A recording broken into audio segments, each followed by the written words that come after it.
छी। हाँ हाँ रात में फोन न चलही हो रे तू हमरा ठकलही हे गे आई काइल घर त गोरकी रोही जाय छ तू बाज के हेरे ठीक दोपहरिया में मिलेला एबो हम बर्तन मांज के। हेरे ठीक दोपहरिया में मिलेला एबो हम बर्तन मांज के।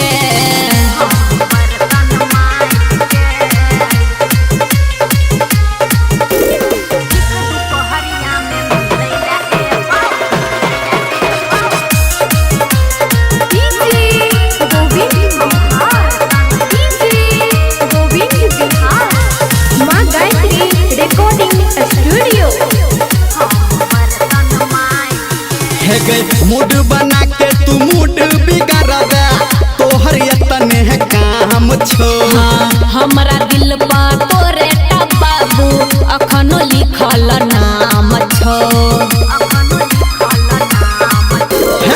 मूड बना के तू मूड बिगाड़ तोहर तने है काम छो। हमरा दिल पर तोरे बाबू अखनो लिखल नाम छो।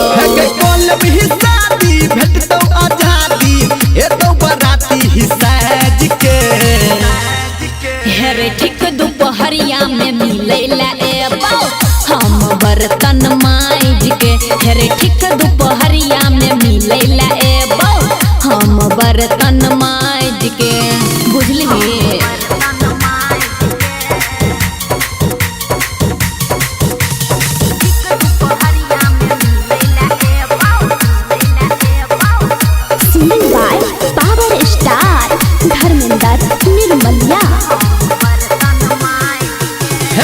टाइम पे टाइम बनाबै छ गोरकी खेले छ हमरा से खेल गे।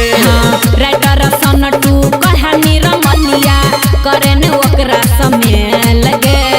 सुने छी टाइम पे टाइम बनाबै छ गोरकी खेले छ हमरा से खेल गे।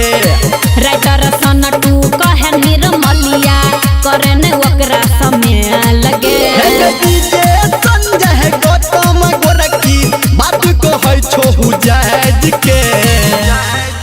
हेरे ठीक दोपहरिया में मिलेला एबो हम बर्तन मांज के।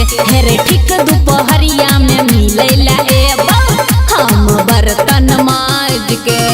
बुझली रे बाबू।